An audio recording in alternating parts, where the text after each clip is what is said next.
प्रिय भाई बहनों, आज की रोटी हर सदस्य व्यक्तियों के लिए श्री ख्रिस्तांचे मधुर नावाचे सप्रेम नमस्कार। आज की दिन 13 जानेवारी 2025 सोमवार। पनगल होऊ द्या।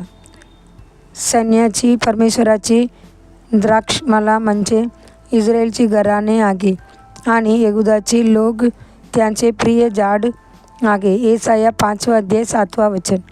आपण द्राक्षवेली आणि तिच्या शाखाबद्दल ध्यान करत आहोत। बायबलमध्ये द्राक्षवेली एक महत्त्वाची झाड आहे। प्रभूने आपल्यातील आणि आपल्या संबंधातील उदाहरण दाखवण्यासाठी अनेक ठिकाणी यांचा उपयोग दृष्टांताच्या स्वरूपात केला आहे। म्हणून द्राक्षवेलीपासून आपल्याला काही धडे शिकायला हवेत। हवामान आणि ऋतू वर्षभर बदलत असतात। बर्फाळ हिवाळ्यात झाडे आपली पाने घालतात, तसेच द्राक्षवेलीही आपली पाने घालते। पाणी कमी पडल्यासही द्राक्षवेली पाने घालते, तेव्हा ती पूर्णतः गरोडी आणि प्रकाश दिसते।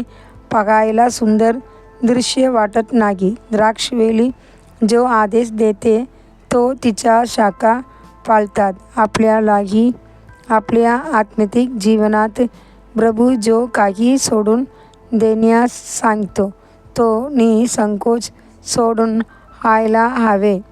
माझे उतार होण्यापूर्वी माझे अनेक संसारिक मित्र होते।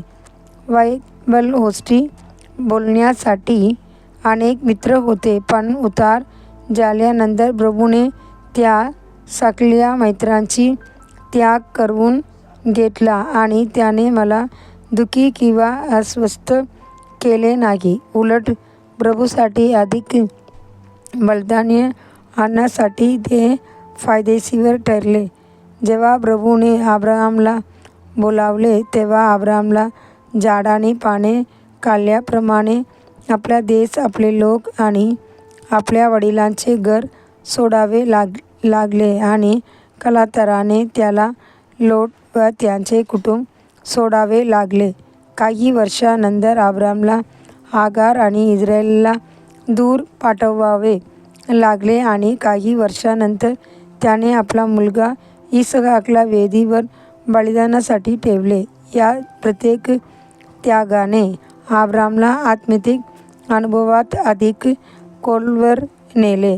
त्याचप्रमाणे आपल्याला वेळोवेळी देवाच्या उपस्थितीत बसून देवाला न आवडणाऱ्या सगळ्या गोष्टी दूर करायला हव्या आणि आपल्या हृदयाची जवळची गोष्टी देखील वेदीवर ठेवायला हव्या। योगनाच्या सेवामध्ये प्रभू म्हणतो, जो माझ्या मते फलदायक नाही त्या प्रत्येक फांदीला तो काढून टाकतो आणि जी फांदी फलदायक आहे तिला तो कापतो की ती अधिक फलदायक व्हावी। योगन 15 अध्याय 2 वचन।